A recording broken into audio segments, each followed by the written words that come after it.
পরিস্থিতি যতই কঠিন হোক না কেন, আমাদের কথায় একটাই কথা, আমাদের চলার পথে এটা, সেটা হলো বিশ্বনবী মুহাম্মদ রাসূলুল্লাহ সাল্লাল্লাহু আলাইহি সাল্লাম। তার পথ মেনে যদি বাঁচতে পারি বেঁচে থাকবো, তার পথ যদি মানতে যেয়ে মারা যেতে হয় চলে যাব। তবু কোনো ব্যক্তি, কোনো সমাজ, কোনো রাষ্ট্র, কোনো দল ক্ষমতার কাছে সেকেন্ডের জন্য বিক্রি করা, তাচ্ছিল্য করা, অপমান করাতে রাজি নেই। কোন ক্ষমতার বলে, কোন বিশ্লেষণের বলে, কোন হাদিসের বলে এভাবে লিখতে পারেন, ফতোয়ার বইয়ে লেকচার দিতে পারেন যে নারীদের মসজিদে যাওয়া শরীয়তে হারাম, মসজিদে মেয়েরা যেতে পারবে না, এ কথা ঠিক। তবে ঈদের মাঠে মার্কেট করা ফের ওয়াজিব কিভাবে হলো? আবার যখন দল সংগঠন করেছেন তখন আবার দলের জন্য দুই হাতটা তুলে মিছিল করা কিভাবে জায়েজ হলো? যে আলেম ফতোয়া দিয়েছে, যে আলেম লেকচার দিয়েছে যে মসজিদে যাওয়া হারাম, সেই আলেম সাথে আছে, সে আলেম দেখতে পাচ্ছে, অথচ সেখানে তাদের কোনো অসুবিধা হয় না। আজ হোক কাল হোক বড় বড় প্রতিষ্ঠানে লেকচার ভেঙে যাবে, কেতাবের পাতা ছিঁড়ে ফেলতে হবে, ফতোয়ার বই পরিবর্তন করতে হবে, লিখতে হবে মসজিদ ঐচ্ছিক, যারা ইচ্ছা করবে তারা মসজিদে যেতে পারবে। এই পথকে বাধা দেওয়ার মতো পৃথিবীতে কোনো শক্তি নাই। আলহামদুলিল্লাহ নাহমাদুহু ওয়া নাস্তাঈনুহু ওয়া নাস্তাগফিরুহু ওয়া নাউযু বিল্লাহি মিন শুরুরি আনফুসিনা ওয়া মিন সাইয়্যাতি আ'মালিনা। মান ইয়াহদিহিল্লাহু ফালা মুদিল্লা লাহু ওয়া মান ইউদ্লিলহু ফালা হাদিয়া লাহু। ওয়া আশহাদু আল্লা ইলাহা ইল্লাল্লাহু ওয়াহদাহু লা শারীকা লাহু ওয়া আশহাদু আন্না মুহাম্মাদান আবদুহু ওয়া রাসূলুহু আল্লাযী আরসালাহু বিল হাক্কি বাশীরান ওয়া নাযীরা ওয়া দাঈয়ান ইলাল্লাহি বিইذনিহি ওয়া সিরাজাম মুনীরা। আম্মা বা'দু ফা ইন্না খায়রাল হাদীসি কিতাবুল্লাহ ওয়া খায়রাল হাদিয়ি হাদিয়ু মুহাম্মাদ সাল্লাল্লাহু আলাইহি ওয়া আলিহি ওয়া আসওয়াজিহি ওয়া সাল্লাম। ওয়া শাররুল উমুরি মুহদাসাতুহা ওয়া কুল্লু মুহদাসাতিন বিদআ ওয়া কুল্লু বিদআতিন যালালাহ ওয়া কুল্লু যালালাতিন ফিন্নার। আম্মা বা'দু ফাউযু বিল্লাহি মিনাশ শাইতানির রাজীম। ওয়া লানাবলুওয়ান্নাকুম বিশাইইন মিনাল খাউফি ওয়াল জু'i ওয়া নাকসিম মিনাল আমওয়ালি ওয়াল আনফুসি ওয়াস সামারাত ওয়া বাশশিরিস সাবিরিন। ওয়া ক্বালা an-নাবী আলাইহিস সালাতু ওয়াস সালাম মান আমিলা আমালান লাইসা আলাইহি আমরুনা ফাহুয়া রাদ আও কামা ক্বালা আলাইহিস সালাতু ওয়াস সালাম। আলহামদুলিল্লাহ, সমস্ত প্রশংসা সেই মহান রব্বুল আলামিনের জন্য, যিনি আমাদেরকে বিভিন্ন মাসগুলাত, বিভিন্ন ব্যস্ততাকে উপেক্ষা করে কোরআন ও সুন্নাহর আলোচনা শোনার জন্যে, আল্লাহর সন্তুষ্টি অর্জনের লক্ষ্যে বাংলাদেশের বিভিন্ন ডিস্ট্রিক্ট থেকে এখানে আসার সুযোগ করে দিয়েছেন। সে আল্লাহ তাআলার শানে শুকরিয়া আদা করি। আমরা সকলেই পড়ি আলহামদুলিল্লাহ। অতঃপর শত সহস্র দুরুদ ও সালাম বর্ষিত হোক সাইয়্যিদুল মুরসালিন খাতামুন নবিয়্যিন মুহাম্মদুর রাসূলুল্লাহ সাল্লাল্লাহু আলাইহি ওয়াসাল্লামের প্রতি। আরও দোয়া করি সে সমস্ত ভাই ও বোনদের জন্যে যারা পৃথিবী ছেড়ে চলে গেছেন, আলামে বারজাখ অবস্থান করতেছেন। মানুষ মাত্র ভুল ত্রুটি থাকতে পারে, আল্লাহ যেন তাদের ভুলগুলো ক্ষমা করে তাদের কবরকে জান্নাতুল ফেরদাউস হিসাবে কবুল করেন বলে আমিন। সম্মানিত সমবেত মুসল্লিবৃন্দ, আজকের আলোচ্য বিষয় দিনের ওপর অটল থাকা, যদিও পরিস্থিতি অনেক কঠিন হয়। উক্ত বিষয়ে কোরআন ও সুন্নাহর আলোকে বিষয়টি স্পষ্ট করার চেষ্টা করব ইনশাআল্লাহ। আল্লাহ রাব্বুল আলামিন তিনি পৃথিবীতে মানুষ সৃষ্টি করেছেন এবং জান্নাতও তিনি সৃষ্টি করেছেন, জাহান্নামও তিনি সৃষ্টি করেছেন। মানুষ আমরা অনেক সময় অনেকভাবে কথা বলি, কিন্তু আল্লাহ রাব্বুল আলামিন তিনি আমাদেরকে পরীক্ষা করেই তিনি তিনার জান্নাত দান করবেন।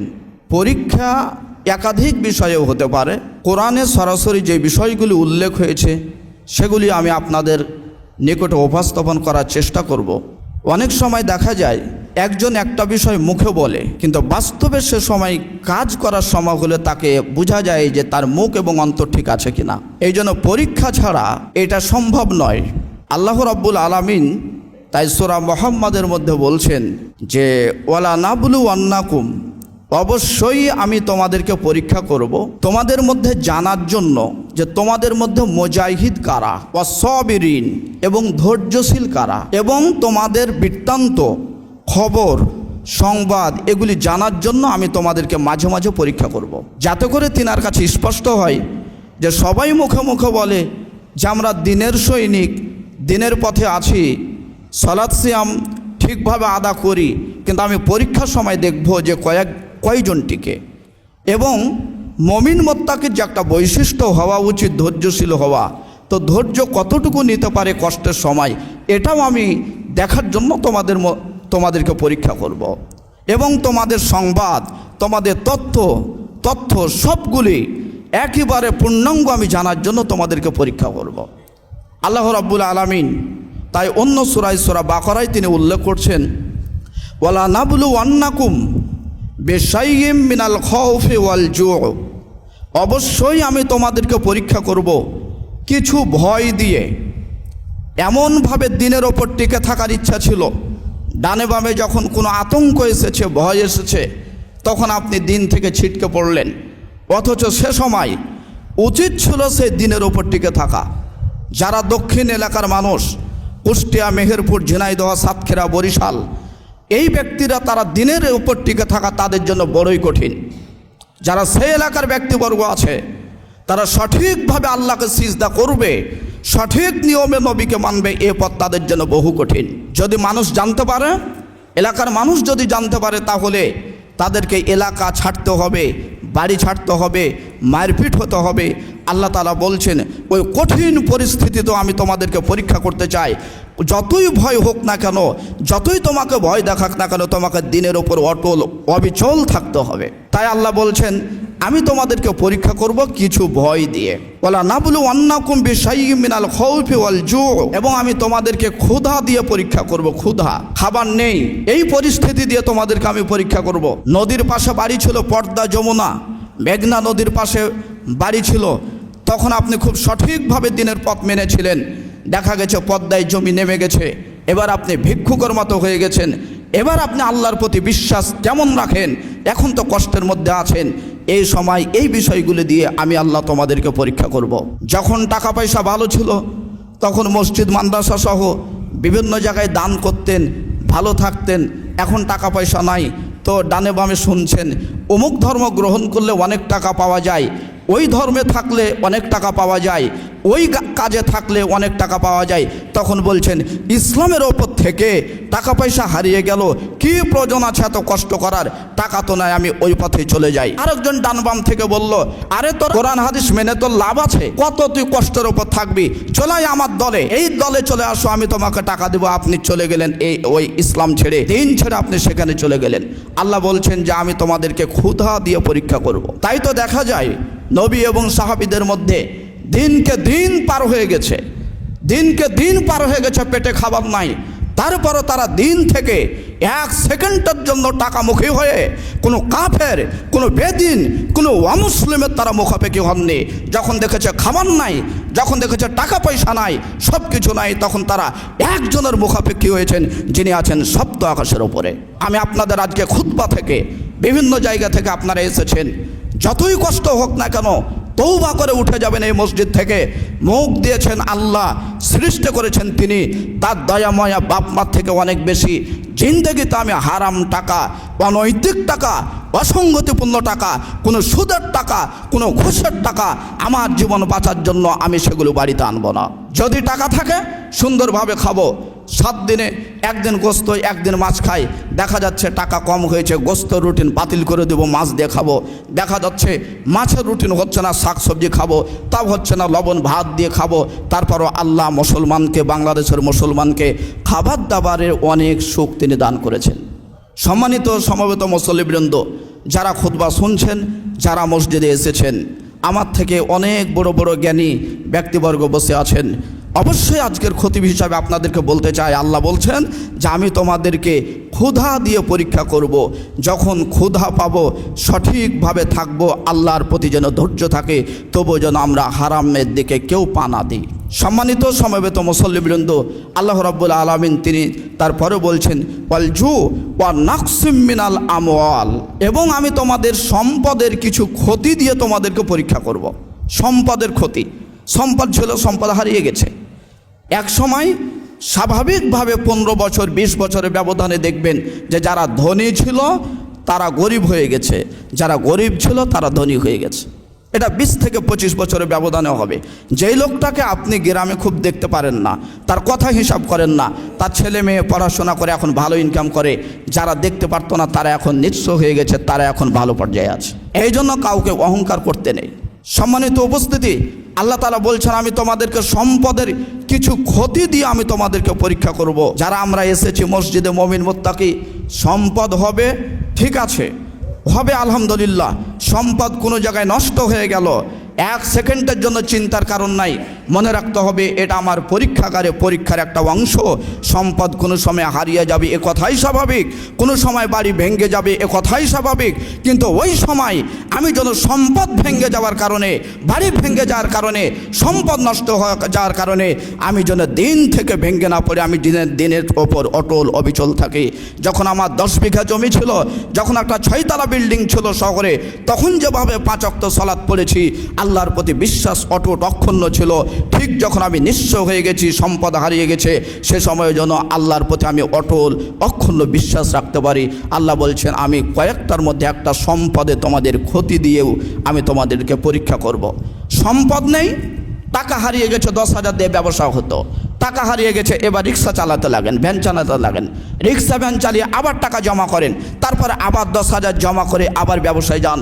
তবুও যেখানে স্পষ্ট আমি জানছি যেখানে সুদ আছে, যেখানে স্পষ্ট জানছে যে আমি ঘুষ আছে, বাড়ি ভেঙে গেছে, তার জন্য পাকা বাড়ি একবারে করার জন্য ওই সুদের টাকা নিব, এইটা আল্লাহ তাআলা নিষেধ করছেন। এটাই হলো পরীক্ষা। যদি দেখা যায় যে সে সময় টিকতে না পারলেন না, তাহলে পরীক্ষায় ফেল, আমাদের আখিরাত ধ্বংস হয়ে যাবে। আল্লাহ রাব্বুল আলামিন তাই তিনি বলছেন ওয়ালা নাবলুওয়ান্নাকুম বিশাইয়্যিম মিনাল খাউফি ওয়াল জু' ওয়া নাকসিম মিনাল আমওয়ালি ওয়াল আনফুসি ওয়াস সামারাত, এবং তোমাদের জানের কিছু ক্ষতি দিয়ে আমি পরীক্ষা নেব, ওয়াস সামারাত, এবং ফলমূল ফসলাদি এগুলির কিছু নষ্ট করেও আমি তোমাদের পরীক্ষা নেব। অনেক ফসল আশা করে দিয়েছিলেন জমিনে, জমিন থেকে ফসল হবে, ভালো হবে, হঠাৎ করে কিভাবে যে কি হলো, কোন দিক থেকে কোন আবহাওয়া আসলো, দেখা গেল ফসল কোনো ফসল হলো না, ধান হলো না। যেখানে হিসাব ছিল 30 মণ ধান পাবেন, সেখানে 5 মণ ধান পাওয়া কঠিন হচ্ছে। এই পরিস্থিতিতে আল্লাহ বলছেন তোমাকে ধৈর্যের ওপর টিকে থাকতে হবে। যদি ধৈর্যের ওপর টিকে থাকতে পারো, তাহলে আমি আল্লাহ বলছি ওয়া বাশশিরিস সাবিরিন, যারা এই কাজগুলিতে ধৈর্যশীল হয়ে থাকবে, তুমি মুহাম্মদ সাল্লাল্লাহু আলাইহি সাল্লাম তুমি তাদেরকে জানাও যে তাদের জন্য শুভ সংবাদ রয়েছে, তথা দুনিয়াতে কষ্ট হলেও তাদের জন্য আখিরাতে শান্তি মুক্তি সব কিছুই আল্লাহ বাজেট করে রেখেছেন। সম্মানিত উপস্থিতি, খুব হিসাব নিকাশ করে দেখবেন আল্লাহ রাব্বুল আলামিন যে কয়েকটা কথা উল্লেখ করেছেন, বাস্তবে এইগুলির আমরা সম্মুখীন হই। আমার নিজের চোখে দেখা একজন ব্যক্তি, তিনি কাজ করেন, মানুষের বাড়িতে কাজ করেন প্রতিদিন, হয় রাজমিস্ত্রি বা অন্য কোনো কাজ। তবে যখন সলাতের আজান হয়, তখন সেই ব্যক্তিকে কেউ কাজ করাতে পারবে না। আমার দেখা ঘটনা বলছে, কেউ কাজ করাতে পারবে না। আজান হয়েছে, তার মানে সলাৎ পড়বে। হঠাৎ সেই ব্যক্তি অ্যাক্সিডেন্ট হলো, রাস্তাঘাটে অ্যাক্সিডেন্ট হলো। অ্যাক্সিডেন্টের পর সে বলছে যে আমি এত সলাৎ পড়ি, তারপর আমি অ্যাক্সিডেন্ট হয়ে গেলাম, আর কোনোদিন সলাতই পড়বো না। এখন পর্যন্ত সে সলাৎ পড়ে না। বলি নাউজুবিল্লাহ। এই সময় আপনাকে যে পথে এসেছেন, যে কষ্ট দুর্দশার উপরে এসেছেন, এ সময় আপনাকে আরও বেশি বেশি আল্লাহকে ডাকার উচিত ছিল।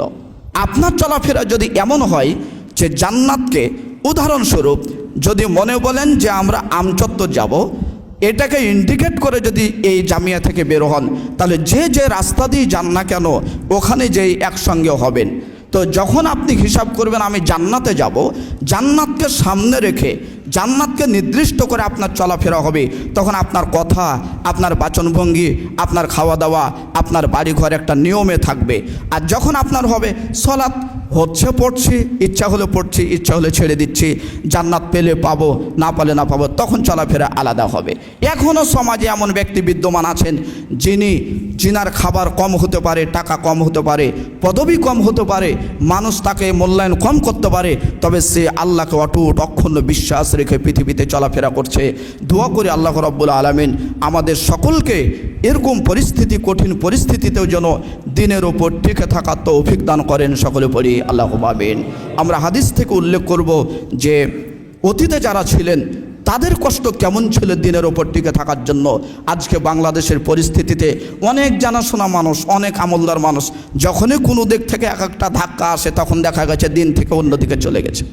মানে পরিস্থিতিকে এত ভয় করে, লোকজনকে এত ভয় করে, যখনই শুনেছে এই কথা বললে সমাজ কি বলবে, এ কাজ করলে সমাজ কি বলবে, তখন দেখা গেছে সে সমাজের মতো হয়ে চলতে শুরু করেছে। অথচ একজন হলেও, কঠিন হলেও তাকে দিনের ওপর টিকে থেকেই কাজ করার চেষ্টা করতে হতো। আল্লাহ রাব্বুল আলামিন যেন কবুল করেন। সকলে পড়ি আল্লাহুম্মা আমিন। তাহলে আল্লাহ রাব্বুল আলামিন তিনি বলছেন যে আমি তোমাদেরকে পরীক্ষা করব, তোমাদের ক্ষুধা দিয়ে তোমাদের বিশাইয়্যিম মিনাল খাউফি ওয়াল জু, ভয় দিয়ে, ক্ষুধা দিয়ে, কিছু সম্পদ নষ্ট হওয়া দিয়ে, জানমাল ফসল নষ্ট হওয়া দিয়ে, এই বিষয়গুলি দিয়ে আমি তোমাদেরকে পরীক্ষা করব। এহেন পরিস্থিতিতে অবশ্যই মাথায় রাখতে হবে যা কিছু ঘটছে এগুলি আমার আপনার জন্য পরীক্ষামূলক, অবশ্যই টিকে থাকার চেষ্টা করতে হবে। আল্লাহ যেন কবুল করেন, বলি আমিন। আলহামদুলিল্লাহি ওয়াহদা ওয়াসসালাতু ওয়াসসালামু আলা মান লা নাবিয়্যা বা'দা, আম্মা বা'দ। খব্বাব রাদিয়াল্লাহু তাআলা আনহু বলেন, আমরা রাসূল সাল্লাল্লাহু আলাইহি ওয়াসাল্লামের নিকটে অভিযোগ পেশ করলাম যখন রাসূল সাল্লাল্লাহু আলাইহি সাল্লাম তিনি চাদরটাকে বালিশ বানিয়ে তার মাথার নিচে দিয়ে কাবার ছায়ায় তিনি আশ্রয় নিয়েছিলেন, বিশ্রাম নিচ্ছিলেন। তখন আমরা অভিযোগ করলাম যে আল্লাহ রাসূল, আমাদের জন্য কি আপনি সাহায্য আল্লাহর কাছে চাইবেন না?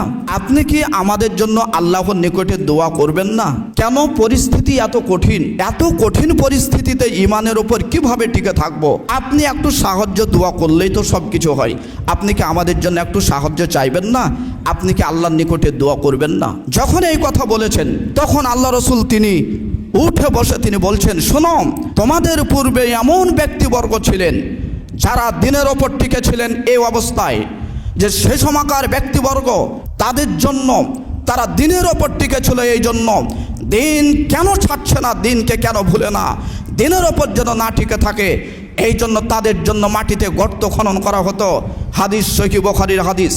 তাদের জন্য জমিনে গর্ত খনন করা হতো, গর্ত খনন করে তাকে গর্তের মধ্যে রাখা হতো, গর্তের মধ্যে রেখে তার মাথার ওপর একটা করাত রাখা হতো। এইভাবে একটা করাত রেখে তার মাথা থেকে পুরো বডিটাকে দ্বিখণ্ডিত করে দুই ভাগ করে দেওয়া হতো। তবুও তার মাথাতে করাত রেখে দ্বিখণ্ডিত করার পরও সেই ব্যক্তিকে বা এই ব্যক্তিবর্গকে দিন থেকে 1 সেকেন্ডের জন্য তারা অন্য পথে নিয়ে যেতে পারেনি। শুধু তাই নয়, খাব্বাব তুমি শোনো, এমন লোহার চিরুনি আনা হতো, লোহার চিরুনি এনে তাদের শরীর থেকে গোশতগুলিকে হাড্ডি থেকে ছিঁড়ে ছিঁড়ে তুলে ফেলা হতো। তারপরও এই কাজও তাদেরকে 1 সেকেন্ডের জন্য দিন থেকে বিচ্যুত করতে পারেনি। তবে আল্লাহে, আমি নবী আল্লাহর কসম করে বলছি, অবশ্যই অবশ্যই আল্লাহ এ দিনকে বিজয় দান করবে, আল্লাহ এ দিনকে পরিপূর্ণতা দান করবে।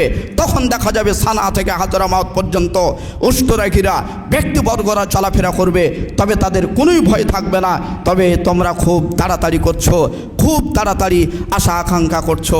হাদিসটা আপনারা শুনলেন, একটু বিশ্লেষণে যাই।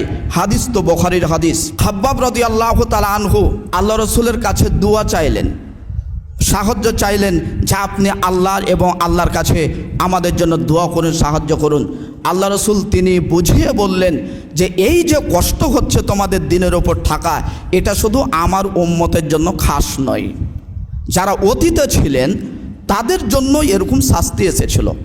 দেখেন, একটা মানুষ যদি সৎভাবে চলে তাহলে বাংলাদেশে তার বিপদ বেশি, আর যারা অসৎভাবে চলছে তাদের বিপদ খুবই কম। যারা সৎভাবে চলে তাদেরই বিপদ বেশি হচ্ছে। আল্লাহ রসুল এ হাদিস থেকে 1 নম্বর শিক্ষা তিনি খব্বাবকে বুঝালেন যে তুমি যেটা বলতে চাচ্ছ বরং তোমরাই কষ্ট পাচ্ছ এমনটা নয়, অতীতে যারা ছিল তাদেরও কষ্ট হয়েছে অনেক বেশি, কাজেই তোমাদেরকে ধৈর্যের ওপর অটল অবিচল থাকা উচিত। 2 নম্বর বোঝা যায় যে তাদের কষ্ট, তাদের শাস্তির ধরন কেমন ছিল। এখন আপনারা যে যেখানে বসবাস করেন, আপনাদেরকে আপনাদের এলাকার যারা লোকজন, যারা দিন মানে না, তারাকে কষ্ট দেয়। আপনাকে কি কষ্ট দেয়? কথা দিয়ে কষ্ট দেয়, কিছু দুই একটা মারপিট দিয়ে কষ্ট দেয়। কিন্তু আগে যাদের কষ্টের বিষয়ে বিবরণ হলো, আল্লাহ রসুল বললেন কষ্টের ধরন, মাটি গর্ত খনন করেছে, গর্ত খনন করে সেখানে তাকে রেখে তার মাথার ওপর একটা করাত দিয়ে তাকে দ্বিখণ্ডিত করে দিয়েছে। তারপরও এই কষ্ট, এ হত্যা এই ব্যক্তিকে বা এই ব্যক্তিদেরকে দিন থেকে এক সেকেন্ডের জন্য তারা বিচ্যুত করতে পারেনি। কাজেই যারা আজকে খুতবা শুনছেন এই জুমা মসজিদের, খাবারের কষ্ট যতই হোক না কেন, সমাজের কষ্ট যতই হোক না কেন, রাজনৈতিক দলের কষ্ট যতই দেখ না কেন, প্রশাসন যতই ভয় দেখ না কেন, জীবন বাজি রেখে দিনের ওপর অটল থাকতে হবে। দিনের ওপর থেকে যদি পরিস্থিতি এমন ঘটায় ওই অতীত ব্যক্তিবর্গের মতো জীবন চলে যাবে, তবুও জীবন থেকে পৃথিবী ছেড়ে চলে যেতে হবে। তবে সেকেন্ডের জন্য নবী মুহাম্মদ রাসূলুল্লাহ সাল্লাল্লাহু আলাইহি সাল্লামের দিনকে কারো কাছে নত করার কোনো সুযোগ নেই। এই শিক্ষা দিচ্ছেন বিশ্বনবী মুহাম্মদ রাসূলুল্লাহ সাল্লাল্লাহু আলাইহি ওয়াসাল্লাম। বাংলাদেশের যে যে ডিস্ট্রিক্টের থেকে আলোচনা শুনছেন, মিডিয়ার মাধ্যমে দেশ বিদেশের আলোচনা শুনছেন, পরিস্থিতি যতই কঠিন হোক না কেন, পরিস্থিতি বলে কোনো কথা নেই, পরিস্থিতি বলে কোনোই কথা নয়। আমাদের কথা একটাই কথা, আমাদের চলার পথে একটা, সেটা হলো বিশ্বনবী মুহাম্মদ রাসূলুল্লাহ সাল্লাল্লাহু আলাইহি সাল্লাম। তার পথ মেনে যদি বাঁচতে পারি বেঁচে থাকবো, তার পথ যদি মানতে যেয়ে মারা যেতে হয় চলে যাব, তবুও নবী মুহাম্মদ রাসূলুল্লাহ সাল্লাল্লাহু আলাইহি সাল্লামের পথকে কোনো ব্যক্তি, কোনো সমাজ, কোনো রাষ্ট্র, কোনো দল ক্ষমতার কাছে সেকেন্ডের জন্য বিক্রি করা, তাচ্ছিল্য করা, অপমান করাতে রাজি নেই। আল্লাহ যেন এই পথ আপনাদের সকলের জন্য কবুল করেন, বলি আমিন। তাই আল্লাহ রসুল খাব্বাবকে বললেন, মক্কা মদিনা মানুষ কত কষ্ট দিয়েছে, এ কথা তুমি বলছো মানো? খাব্বাব কতটুকু কষ্ট দিয়েছে তোমাকে? অতীতের মানুষকে তারা গর্ত খনন করে করার দিয়ে দ্বিখণ্ডিত করে দিয়েছে, তারাও দিন থেকে সরেনি। তোমাদেরকে ধৈর্যের পরিচয় দিয়ে এমন অটুট অক্ষুণ্ণভাবে দিনের ওপর তোমাদেরকে টিকে থাকতে হবে। সম্মানিত সমবেত মুসল্লিবৃন্দ, হাদিসের 3 নম্বর শিক্ষা হলো, তাদেরকে দ্বিখণ্ডিত করা হলো, 2 ভাগ করা হলো, তারপরও তারা দিনের ওপর কেন টিকে থাকতে পারলেন? কারণ কি? কেন দিনের ওপর টিকে থাকলেন? কেন তাদের জীবনে ভয় হলো না যে আমাকে হত্যা হতে হবে? তারপরে তার জীবনে কেন ভয় হলো না? লিকুওয়াতি ঈমানিহিম ওয়া তাসদীকি আমবিয়াইহিম, তাদের ঈমানের দৃঢ়তা এবং তাদের নবীদেরকে তারা এমনভাবে সত্য নবী জেনেছে, যার ফলে তাদের পৃথিবীর কোনো শাস্তি, পৃথিবীর কোনো কাজ, পৃথিবীর কোনো অপমান তাদের কাছে আশ্রয় পায়নি। ওয়াল্লাহি আজকে আমি আপনাদের খতিব হিসাবে বলতে চাই, ওয়াল্লাহি যদি নবী মুহাম্মদ রাসূলুল্লাহ সাল্লাল্লাহু আলাইহি সাল্লামকে আজকে জুমা মসজিদের নারীপুরে যদি সত্যি অন্তর বিশ্বাস করে থাকে যে আমরা নবীর পথকে ধরে আছি, নবীর পথের জন্য রাজশাহীতে এসেছি, নবীর পথের জন্য জীবন পরিচালনা করছি, ওই পথে থাকবো, তাহলে পৃথিবীর কোনো শক্তি, কোনো অপমান, কোনো ফাঁসির কাস্টে তাকে 1 সেকেন্ডের জন্য দিন থেকে উল্টে ফেলে দেওয়ার কোনো সুযোগ নেই। আপনারা দেখেছেন বাংলাদেশে এমনও পরিস্থিতি হয়েছে, সব মানুষ একদিকে উল্টে গেলেও এমন কিছু মানুষ আছে যারা দেশ কোনো রাজা বাদশার কাছেও তারা নত হতে চায় না, নবী মুহাম্মদ রাসূলুল্লাহ পথকে উঠিয়ে রাখতে চায়, যেটা আপনারা বিভিন্ন চিত্র পিকচারের মাধ্যমে দেখেছেন। তার মানে বোঝা যাচ্ছে বাংলাদেশে সব আলেমী ওই যেদিকে পানি হবে সেদিকে ছাতা ধরবে এমন নয়। দ্বীন ইসলামের ওপর টিকে থাকার জন্য অবশ্যই আল্লাহর জমিনে কিছু নিখুঁত আলেম আছে যারা জীবন বাজি রেখে দিনের কাজ করে যাচ্ছে। এবং এই পরিস্থিতিতে এটাও বোঝা গেছে যে আহলে হাদিস যারা, তারা শুধু মুখে বলে, আর যদি কাউকে দেখে তাহলে ভয়ে উল্টে যাবে এমনটা নয়। তারা মুখে যেটা বলে সেটা সংসদ পর্যন্ত অটুট অক্ষুণ্ণ রাখার পথ পদ্ধতি তাদের কাছে আছে। কারণ আমরা রাজা বাদশাহ হিসাবে সম্মান করি, এ কথা ঠিক আছে, কিন্তু যখন শরীয়তের দিকে যেতে হবে তখন দেশীয় রাজা, বিদেশি রাজা, জাতিসংঘের মহাসচিব, পৃথিবীর সকল ব্যক্তির ওপর একজন ব্যক্তিকে ওপরে রাখতে হবে, তিনি হলেন মুহাম্মদ রাসূলুল্লাহ সাল্লাল্লাহু আলাইহি ওয়াসাল্লাম। তাই তো দেখা যায় আমরা আমাদের অতীতে অনেক সাহাবী পৃথিবী ছেড়ে চলে গেলেন, কিন্তু তারা কিছু খেতে পেলেন না, টাকা জমা হলো না, জায়গা ঘর বাড়ি হলো না, এদিকে তারা দেখেননি, তারা দিন ইসলামের ওপর তারা টিকে ছিলেন। দোয়া করি আল্লাহ যেন আমাদেরকে সঠিকভাবে দিনের উপর টিকে থাকার তৌফিক দান করেন। আপনার ঈমান যত বেশি হবে, নবীর প্রতি শ্রদ্ধা, নবীর প্রতি বিশ্বাস যত বেশি হবে, তত আপনাকে কেউ এদিক থেকে ওদিকে আপনাকে উল্টিয়ে দেওয়ার মতো পথ নেই। আপনার চলাফেরা, আপনার গতিবিধি সব সময় যেন থাকে যে আমার চলাফেরা হতে হবে আল্লাহ এবং তার রসুলের নিয়ম অনুযায়ী, এই পথে আমাকে চলতে হবে। চতুর্থ নম্বর এ হাদিসের শিক্ষা, আল্লাহ রসুল কসম করে বললেন যে আল্লাহর কসম, আল্লাহ অবশ্যই এই দিনকে পরিপূর্ণতা দান করবেন। হতে পারে একদিন আগে, হতে পারে 2 দিন পরে, তবে হক যেটা, হকের ওপর টিকে থাকেন, হকের ওপর টিকে থাকার চেষ্টা করেন। আজ হোক আর কাল হোক, যেটা বাস্তবে হক, সেটা 10 বছর পরে হোক, সেটা 20 বছর পরে হোক, সেটা 50 বছর পরে হোক, সেটা 100 বছর পরে হোক, যেটা হক সেটাই পৃথিবীতে প্রতিষ্ঠিত হবে এবং হকটাই এক সময় স্পষ্টভাবে জনগণের কাছে যাবে। দিন ইসলাম মক্কা মদিনা থেকে বের হয়ে Iraq, Iran, Pakistan, India, Bangladesh সহ পৃথিবীর কত জায়গায় গেল। এই দেশ বিদেশের আলেম ওলামারা বসে হক যেটা সেটাকে চেপে রেখেছে 50 বছর, 100 বছর। আমি একটু উদাহরণ দিয়ে বলছি। আল্লাহর নবী তিনি কসম করছেন নিজে নবী হয়ে, আমি আল্লাহর নবী, তিনি বলছেন আমি নবী হয়ে আল্লাহর কসম করে বলছি অবশ্যই অবশ্যই আল্লাহ দিনকে পরিপূর্ণতা দান করবেন। দেখেন পরিপূর্ণ কিভাবে হতে পারে। 100 বছর থেকে যেই মাসালা লিখে রেখেছে, 100 বছর থেকে বড় বড় প্রতিষ্ঠানগুলিতে প্রিন্সিপালেরা যে লেকচার দিয়ে রেখেছে, 100 বছর থেকে নিয়ে যেই ঘটনাগুলি পত্রিকাতে আউট করেছে, সেই কাজ, সেই পথ, সেই নিয়ম নীতি গত বছর থেকে ভেঙে গেছে। এক সময় জনগণ যখন বলেছে ইফতার, রমাজানের ইফতার করতে হবে, সূর্য অস্ত গেলে ইফতার করতে হবে, কিন্তু সবাই একসাথে করতে পারেনি। পাবনার কোনো একটা মসজিদে আজান বন্ধ করে দেওয়া হয়েছে, পাবনার কোনো একটা মসজিদে প্রশাসনের লোক দিয়ে তাকে ঠেকিয়ে দেওয়া হয়েছে। কেন? এ কারণেই সতর্কতামূলক 3 মিনিট বা 5 মিনিট ইফতারের পরে ইফতার করা যাবে না। যখন সূর্য অস্ত গেল, ইফতারের টাইম হলো, তখন টাইম হয়েছে, তখন ইফতার করা উচিত ছিল, কিন্তু সতর্কমূলক 3 মিনিট বা 5 মিনিট একটু দেরি করতে হবে, যে না জানি সূর্য দেখা হতে পারে ভিতরে আছে এই পক্ষে। অথচ রসুলের কথাকে আল্লাহ রসুল বলছেন তাড়াতাড়ি ইফতার করো, তাহলে কল্যাণের মধ্যে থাকবে। তাড়াতাড়ি বলতে যখনই সময় হয়েছে তখনই ইফতার করো। তাহলে আজ থেকে 1500 বছর পূর্বে নবী ঘোষণা দিলেন, আজ থেকে 1500 বছর পূর্বে মক্কা মদিনাতে বসে তিনি ঘোষণা দিলেন যখনই সময় হবে তখনই ইফতার করতে হবে। আর ইরাক, ইরান থেকে নিয়ে বাংলাদেশ পর্যন্ত 1 সারেনের আলেম তারা মুখে বলল, পত্রিকাতে আউট করলো, প্রতিষ্ঠানে ছেলেদেরকে হাদিসের ব্যাখ্যায় এই ব্যাখ্যা উল্টাপাল্টা বুঝিয়ে বলল ইফতারের টাইমে 3 মিনিট পরে আবার এই সতর্কমূলক 3 মিনিট থাকতে হবে। কিন্তু দেখা গেল গত বছর যখন বাংলাদেশ থেকে সরকারিভাবে পত্রিকা বের হলো, তখন অসংখ্য আলেম বলতে বাধ্য হয়েছেন যে না, সতর্ক থাকতে হবে না, যেমনই টাইম হয়ে গেছে, সূর্য অস্ত গেছে, তখনই ইফতার করতে হবে। এ কথাই নবীজি বলছেন। আজ হোক কাল হোক, 100 বছর পরে হোক, আমি নবী মোহাম্মদ কসম করে বলে গেলাম এই দিনই এক সময় পূর্ণতা লাভ করবে, বিজয় হবে। যেই লেকচার দিয়েছিল বগুড়ার জমিনে বড় বড় আলেমরা, চট্টগ্রাম, কক্সবাজারে সব আলেম একদিকে থেকে গেল। ওই কথাই বিবেচিত হলো যে ইফতারের টাইম যখন হবে তখন ইফতার হবে।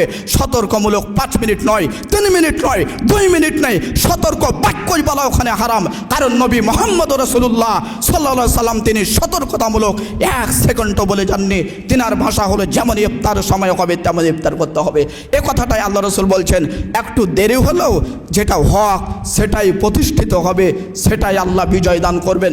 বহু বিষয় আছে, যেই বিষয়গুলি যদি বলা যায়, দেখবেন বাংলাদেশে অসংখ্য আলেম ওলামা, অনেক ব্যক্তিবর্গ তাদের পক্ষ নিয়ে আছে, সেই কথাগুলির ওপর লেকচার দেওয়া আছে, পত্রিকাতে আউট হচ্ছে, অনেক কথা বলছে, কেতাবাদিতে লিখছে, ছাত্রদেরকে ক্লাসে শিখাচ্ছে, ছাত্ররা সেভাবে বেড়ে উঠছে। অথচ তার প্রমাণ কথায় আজকে এ খুতবা প্রসঙ্গ হিসাবে আরেকটা বিষয় বলে যাচ্ছি। যখন বাপ মা মারা যায়, অনেক সময় বাপ মা বেঁচে থাকলে বাপ মাকে মানুষ মূল্যায়ন কম করে, কিন্তু যখন বাপ মা মারা যায় তখন বুঝতে পারে যে কি হারালাম, কোথায় গেলাম, কি হারালাম। যখন সফরে বের হতাম তখন বাপ মা দিনে 14 বার ফোন দিত, ওই ফোন বন্ধ হয়ে গেছে। এইভাবে অনেক বিষয় মনে পড়ে। অথচ বাপ মাকে আপনি কবরে রেখে আসলেন, এরপরে বাংলাদেশের প্রথা অনুযায়ী অনেকের কথা অনুযায়ী, প্রথা অনুযায়ী কত মিলাদ পড়ানো হয়, কত কবরে ফুল দেওয়ানো হয়, কত কবরে নীরবতা পালন করা হয়। অথচ এমন একদিন আসবে যে নবীর এই কথাটাই পূর্ণ পাবে যে যখনই মানুষকে মাটি দেওয়া হলো তখন ওই মৃত্যু ব্যক্তির কবরে নীরবতা নয়, ওই মৃত্যু ব্যক্তির কবরে ফুল দেওয়া নয়, ওই মৃত্যু ব্যক্তির জন্য 40 দিন মিলাদ পড়া নয়, যিনি মারা গেছে তার জন্য করতে হবে দোয়া, করতে হবে দান সাদাকা। আজ হোক কাল হোক সারা পৃথিবীর বুকে এটাই প্রতিষ্ঠিত হবে, কারণ এটাই হলো নবী মুহাম্মদ রাসূলুল্লাহ সাল্লাল্লাহু আলাইহি সাল্লামের প্রথম মত। তাই আল্লাহ নবী বলছেন, খাব্বাব মনে রাখো, কষ্ট স্বীকার করো, ধৈর্যের পরিচয় দাও। একদিন আমি নবী যেই দিনের ওপর আছি এই দিনই স্পষ্টভাবে বিজয় হবে, এই দিনই এক সময় স্পষ্টভাবে আল্লাহ তাকে পরিপূর্ণতা দান করবেন। যে কথাগুলি বললাম এগুলো মানুষ হুচুঙের মতন করে যাচ্ছে চিন্তা চেতনা ছাড়াই, অথচ এগুলো একদিন টিকবে না। নবী মুহাম্মদ রাসূলুল্লাহ সাল্লাল্লাহু আলাইহি সাল্লাম তিনি বলছেন, যখন মারা যাবে কবরে রেখে আসার পরে তুমি তোমার বাপ মায়ের জন্য নিখুঁতভাবে দোয়া করো। তার জন্য তোমাকে অ্যারাবিক পণ্ডিত হবে, মাস্টার্স পাস করতে হবে এমনটা নয়, তুমি তোমার বাপ মার জন্য তোমার চলতি ভাষাতে দোয়া করো। সেই দোয়ায় আল্লাহ সপ্ত আকাশের ওপর কবুল করবেন। নবীর কথা এইটুকু কিভাবে পাল্টে দিয়ে চলে গেল 40 দিনে মিলাদ। তাই তো ঢাকাতে যে চাকরি করতেন ওই ঢাকাতে চাকরি করার ব্যক্তি যখন বাপ মা মারা গেছে আসলেন, 40 দিন পরে এসে একটা গরু দিয়ে খাবার খাইয়ে লোকজনকে খাইয়ে চলে গেল। আর সে কবরের হিসাব, তার বাপ মায়ের হিসাব করলো না। সে ভেবেছে যে আমার বাপ মায়ের সব কিছু করে চলে গেলাম। অথচ নবী মুহাম্মদ রাসূলুল্লাহ সাল্লাল্লাহু আলাইহি ওয়াসাল্লাম তিনি অন্য হাদিসে বলছেন, তোমরা কবরের নিকটে যাও, সেগুলি জিয়ারত করো, তাহলে তোমাদের মৃত্যুকে স্মরণ হবে, দুনিয়ার সব কাজ করার সুযোগ পান। অথচ বাপ মার কিছু করতে হবে এমন কিছু কাজ করার সুযোগ নেই। আপনারা তিরমিজির আরেকটি হাদিস পেশ করে আলোচনা শেষ করব। আল্লাহ রাসূল সাল্লাল্লাহু আলাইহি সাল্লাম 3টা বিষয় বলেছেন যে এই 3টা বিষয় পাওয়ার পরও যারা জান্নাতে যেতে পারলো না তারা যেন ওই ধ্বংস হয়ে যায়, তার নাক যেন ধুলাই মলিন হয়। তার মধ্যে একটা বলা হয়েছিল যে রমাজান পেয়ে আমার নাম শোনার পরেও সাল্লাল্লাহু আলাইহি ওয়াসাল্লাম দুরূদ পড়ল না, এই ব্যক্তি যেন ধ্বংস হয়ে যায়। কোন জায়গায় কোন কথা বলবেন, কিভাবে বলবেন? আল্লাহ রাসূল সাল্লাল্লাহু আলাইহি ওয়াসাল্লাম তিনি বলে গেলেন যে আমার নাম শোনার পর দুরূদ পড়তে হবে। এমন সম্মানী ব্যক্তি তিনি, এমন এক স্তরে তিনি, এমন নবী পৃথিবীর কোনো নাম শোনার পরে যদি কিছু না বলেন তবুও যদি তার নাম শুনেন তাহলে সাথে সাথে সাল্লাল্লাহু আলাইহি ওয়াসাল্লাম বলতে আপনি বাধ্য। যদি না বলেন তাহলে রাসূলের বাক্য হলে সে ধ্বংস হয়ে যাক, তার নাক দোলাই মলিন হোক। তাহলে ধ্বংস থেকে মুক্তি থাকার জন্য, কল্যাণ পাওয়ার জন্য তার নাম শুনলে বলা লাগে সাল্লাল্লাহু আলাইহি ওয়াসাল্লাম।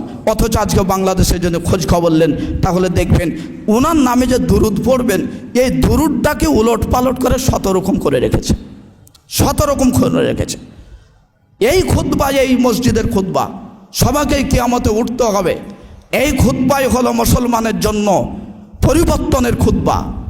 তাই তো আল্লাহ রাসূল তিনি বলে গেলেন ইকরাউল আয়াত ওয়া ইউযাক্কিরুন নাস।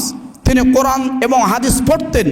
এই মসজিদে খুতবা দেওয়ার সময় আল্লাহ নবী আয়াতগুলি পড়তেন এবং তিনি মানুষকে জানাতেন।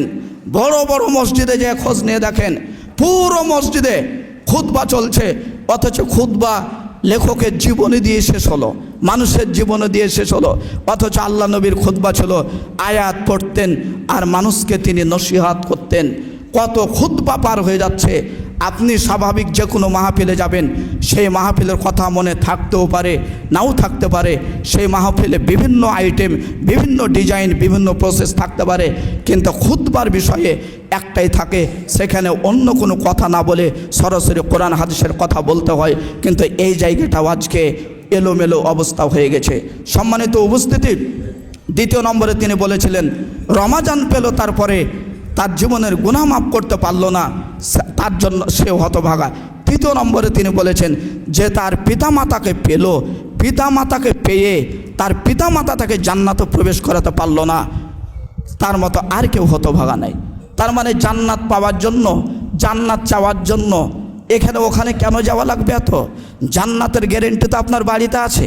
কিন্তু ওই যে কথা বলি, জিজ্ঞাসা করলেন যে মৃত্যু বাপের নামে ইফতারি দিব চলবে কিনা, তো তখন বললাম যে না না, কোনোভাবে চলবে না, শক্ত অবস্থান, কোনোভাবে মৃত্যু পিতা মাতার নামে ইফতারি চলবে না। ইফতারে আপনি নিজে দিবেন, বাপ মার জন্য দোয়া করবেন।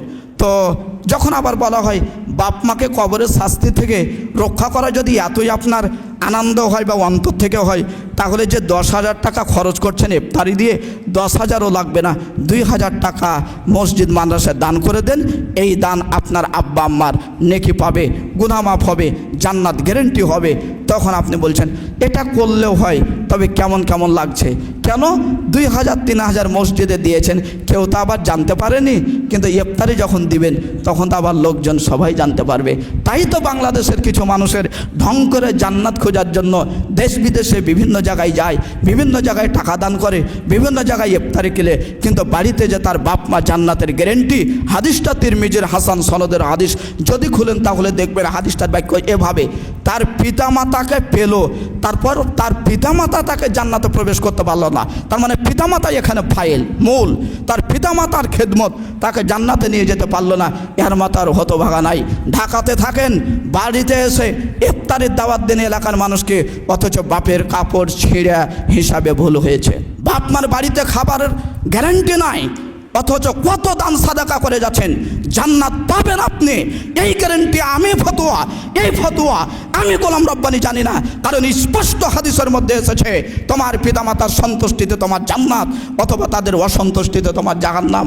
বাপ মা বাড়িতে বসে থাকলো, আপনি চাকরি করেন ঢাকাতে, বাপ মার কাছে আসতে পারেন না, এ কথা ঠিক, তবে আপনার বাপ মার জন্য কি 3,000 টাকাও পাঠাতে পারেন না, যে বাপ মাটা একটু সুন্দর করে খেত? কিন্তু কিভাবে কি হয়, এই জন্য সম্মানিত উপস্থিতি, যতই কঠিন হোক দিনের ওপর টিকে থাকার চেষ্টা করুন। রমজানের ছুটিতে বাড়ি এসেছিলেন, ঢাকা থেকে বাড়ি এসেছেন রাজশাহীতে বাড়ি যত ভালো হবে তত সমস্যা বাংলাদেশের। এখন যত খাবার বেশি হচ্ছে তত ইবাদতে সমস্যা হচ্ছে। যখন খাবার কম ছিল, পোশাক ছেঁড়া ছিল, টাকা পয়সা কম ছিল, সে বাড়ির মেয়ে সলাৎ পড়তে পেরেছে, সে বাড়ির ছেলে সলাৎ পড়তে পেরেছে। এখন ওই বাড়িতে খাবার অনেক বেশি হয়েছে, বিছানাটা তোষকের হয়েছে, বিছানা বালিশগুলো অনেক উন্নত হয়েছে, খাবার রান্না করাটা ফ্রিজে ঢুকেছে, আবার ফ্রিজে রান্না করে রাখছে, যেটা জ্বালানি দিয়ে রান্না করার কথা ছিল সুইচে রান্না হচ্ছে। আজকে সেই বাড়িটাতে তার বাপ কষ্ট করে হলেও ইবাদত করত, কাজও করত, সেই বাড়িটাতে এখন ইবাদত হচ্ছে না, শরীর অলসতা হওয়ার জন্য এমনকি বসেও থাকতে পারছে না, বিছানাতে শুয়ে থাকছে আর শুধু ফোন টিপছে, মিডিয়া দেখছে, এটা ওটা দেখছে। সম্মানিত উপস্থিতি, আপনি আপনার পিতামাতা আছে, রাজশাহীতে ছিল, ঢাকা থেকে এসেছেন, কিন্তু ঠিক দেখা গেল রাজশাহীতে এসে ঢাকা থেকে 1 মাস আপনি ছুটিতে থাকলেন, 1 মাস ছুটিতে থাকলেন, বাড়িতে সব কাজ করলেন, সব কিছু করেছেন, অথচ পাশে যে ওই ঝোপের ধারে আপনার বাপের কবরটা আছে, অথচ সেই কবরের পাশে আপনি 1 মাসে যাওয়ার সুযোগ পেলেন না। আমার বুঝতে অসুবিধা হয় আপনার বাপ মার মূল্যায়ন আপনার কাছে কেমন। অথচ আপনার উচিত ছিল 24 ঘন্টার মধ্যে খাবার যদি ঠিক থাকে, যদি চলাফেরা ঠিক থাকে, তো এই বাক্যটাও যেন ঠিক থাকে, সেটা হলো রব্বির হামহুমা কামা রব্বায়ানি সগীরা। অথচ সব কিছু হারিয়ে গেল। সম্মানিত সমাবেত মুসল্লিবৃন্দ, আজ হোক কাল হোক, যেগুলো সঠিক কথা, যেগুলো দ্বীন ইসলাম, সেগুলোই সমাজে একটা একটা করে পরিষ্কার হবে, জনগণ মেনে নেবে। আরও বহু কথা যেগুলো সমাজে লেখা আছে, এগুলোও এক সময় প্রচার হবে, প্রতিষ্ঠা হবে। এখন কত মানুষ বলে রেখেছে, কত মানুষ আমাদেরকে বলে মেয়েরা মসজিদে যায়, তাই বলে ছি মসজিদে কেন যাবে মেয়েরা, এমনও বাক্য এভাবে বলে যে আল্লাহ তাদেরকে মাফ করুক। এই আহলে হাদিসেরা সাপ্তাহিক জেনা চালু করেছে, অথচ নবী মুহাম্মদ রাসূলুল্লাহ সাল্লাল্লাহু আলাইহি ওয়াসাল্লামের পিছনে নারীরা সালাত পড়েছে, নারীরা বাচ্চাওয়ালা নারী ছিল। আল্লাহ রসুল বলছেন যে একটু ইচ্ছা করলাম লম্বা লম্বা কেরাত করব, লম্বা লম্বা সূরা পড়ব, বাকারা আলে ইমরানের মতো সূরা পড়ব, কিন্তু দেখা গেল একজন মহিলার বাচ্চা কান্নাকাটি শুরু করেছে। আমার বড় ভয় হচ্ছে যে যেই বাচ্চা কান্না করছে তার মা কষ্ট পাচ্ছে, তাই আমি লম্বা কেরাত ছেড়ে দিয়ে ছোট কেরাত দিয়ে আমি সালাত সমাপ্ত করলাম। কই রসুল তো সালাতের পরে এ কথা বললেন না যে ও মহিলা, কে সালাত পড়তে এসেছো, বাচ্চা আছে, পাশে আসো। জিন্দেগিতে আর এই মসজিদে তোমরা বাচ্চা নিয়ে সালাত পড়তে আসবে না। বরং তাদেরকে কোনো ধমক নাই, তাদেরকে উৎসাহ বরং দিলেন, কি দিয়ে? আল্লাহ রাসূল কিয়ামত পর্যন্ত ইমামদের ওপর এই নিয়ম চালু করে দিলেন যে যারা ইমাম হবে তারা যেন জানা মানুষ হয়, তারা যেন যোগ্য মানুষ হয়, তারা যেন পরিস্থিতি বুঝে, তাদের যেন জ্ঞান কমপ্লিট থাকে। আমি মোহাম্মদ ঘোষণা করে গেলাম, যদি কোনো মহিলা, বাচ্চাওয়ালি মহিলা পিছনে কাতারে থাকে আর তার বাচ্চা যদি কান্নাকাটি করে, তাহলে যেই নিয়ত ছিল লম্বা করা সূরা পড়ার, সেই নিয়ত কেটে সেটা ছোট সূরা পড়বে। এটা আমি নবী কিয়ামত পর্যন্ত এই পথ জারি করে দিলাম। এত স্পষ্ট হাদিস থাকতে কোন ক্ষমতার বলে, কোন বিশ্লেষণের বলে, কোন হাদিসের বলে এভাবে লিখতে পারেন, ফতোয়ার বইয়ে লেকচার দিতে পারেন যে নারীদের মসজিদে যাওয়া শরীয়তে হারাম? এই ফতোয়া বুঝলেন কিভাবে? সেদিন বুঝিয়ে দিতে হবে, বাংলাদেশ সহ সারা পৃথিবীর আলেমকে বুঝিয়ে দিতে হবে। যারা এ কথা লিখে রেখেছে সেদিন বুঝিয়ে দিতে হবে যে আল্লাহ নবী বলে গেছেন পিছনে সালাত চলে, আপনারা কোথায় কিভাবে পেলেন? তাই তো আমি মজাক করে কথা বলি, মসজিদে মেয়েরা যেতে পারবে না এ কথা ঠিক, তবে ঈদের মাঠে মার্কেট করা ফের ওয়াজিব কিভাবে হলো? আবার যখন দল সংগঠন করেছেন তখন আবার দলের জন্য দুই হাতটা তুলে মিছিল করা কিভাবে জায়েজ হলো? জায়েজ তো মনে হয় না। মিছিলে এভাবে মিছিল করছে মেয়েরা, আমার তো মনে হয় ওয়াহি নাজিল হলো যে আজকে তাদের ওপর মিছিল ফরজ হলো। দুই হাত তুলে, তার হাত যে ওপরে, তার অবস্থান যে কি আছে তার কোনো হোশ খবর নাই।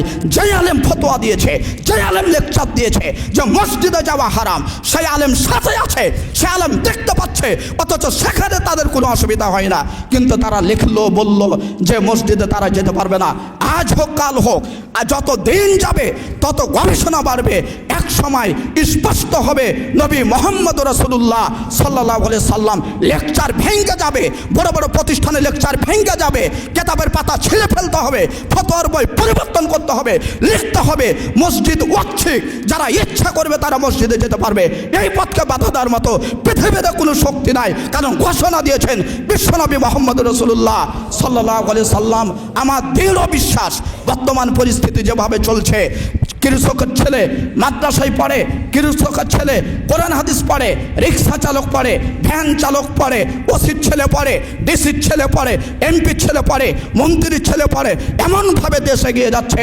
ওই দিন আর বেশি দূরে নয় যেদিন অফিস আদালত থেকে ঘুষ চলে যাবে, সুদ চলে যাবে।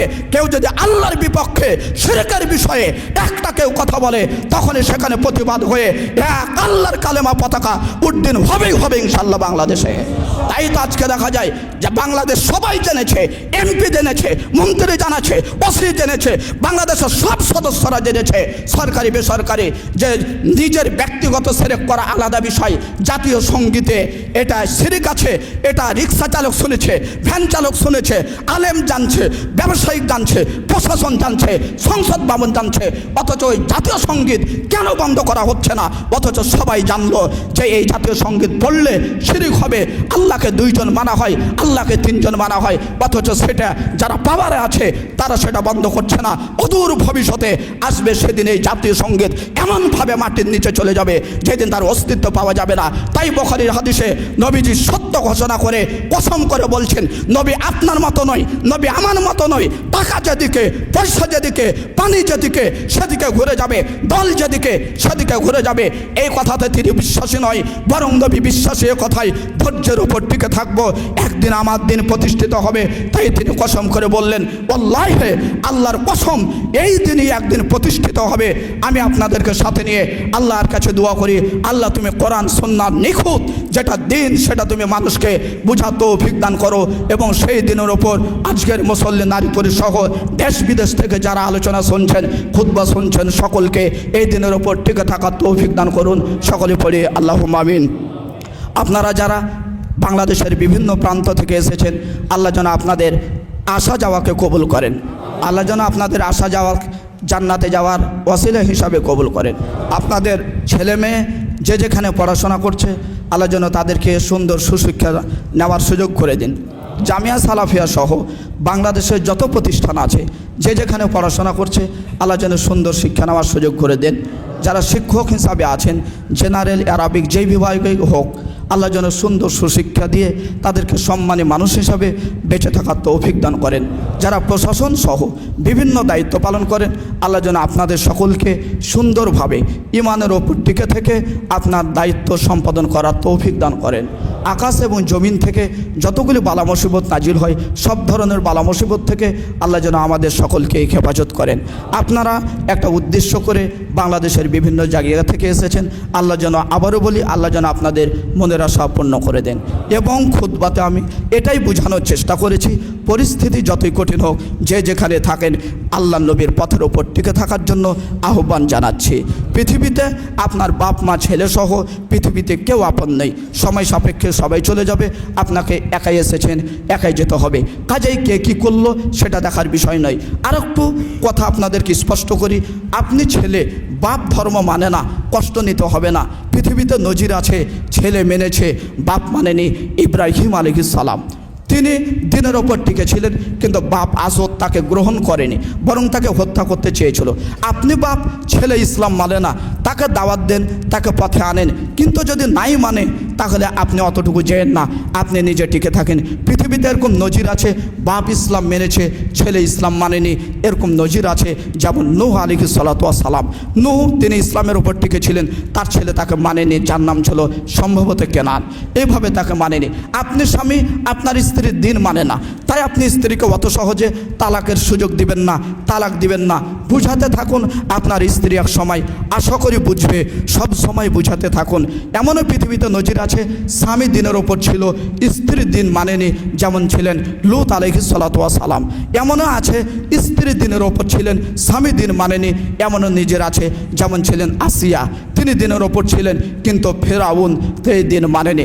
আমি আপনাকে আর বাড়িয়ে না কথা বলে, যে যেখানে থাকেন, বাংলাদেশের যে জেলাতে অবস্থান করেন, আজকের খুতবা থেকে আপনাদেরকে বলতে চাই, স্পষ্ট দিনের ওপর টিকে থাকার চেষ্টা করবেন। পরিস্থিতি যতই কঠিন হোক না কেন, আল্লাহর কাছে খাস করে দোয়া করি, আল্লাহ তুমি আমি সহ যারা এখানে আছি সবাইকে তুমি দ্বীন ইসলামের ওপর সঠিকভাবে টিকে থাকার তৌফিক দান করো, এবং যে যেখানে আছে তোমার দিনের কথা পথগুলিকে মানুষ কাছে সুন্দর করে জানিয়ে বুঝিয়ে দাওয়াত দেওয়ার তৌফিক দান করো। আল্লাহ তুমি আমাদের অন্তরে বুকে এই পরিমাণ সাহস শক্তি দান করো, যাতে আমরা কোনো পরিস্থিতিকে দিকে ভয় না করে তোমার প্রতি অটুট অক্ষণে বিশ্বাস রাখতে পারি, সে তৌফিক তুমি দান করো। আল্লাহ জামিয়া সালাফিয়ার যা কিছু প্রয়োজন আছে তুমি কবুল করো, ছেলে মেয়ে যে যেখানে পড়াশোনা করছে তাদেরকে কবুল করো, আমাদের সকলকে মুমিন মুত্তাকি হিসাবে কবুল করো। পরিশেষে দোয়া করি, যারা পৃথিবী ছেড়ে চলে গেছেন আল্লাহ তুমি কবরের শাস্তি মাফ করো। যারা পৃথিবী ছেড়ে দাদা নানি মুসলিম ভাই বোন চলে গেছে, তুমি তাদের গুনার দিকে না তাকিয়ে তুমি তাদের কবরের শাস্তি মাফ করো। এবং এটাও দোয়া করি, আল্লাহ মানুষ মাত্র ভুল ত্রুটি থাকতে পারে, আমরা যারা এখানে এসেছি আমাদেরকে মৃত্যুর পরে একসাথে জান্নাতে থাকার তৌফিক দান করিও, সকলে পড়ি আল্লাহুম্মা আমিন। এখান থেকে আজকের খুতবা শেষ করছি। ওয়া সাল্লাল্লাহু আলাইহি ওয়াসাল্লাম।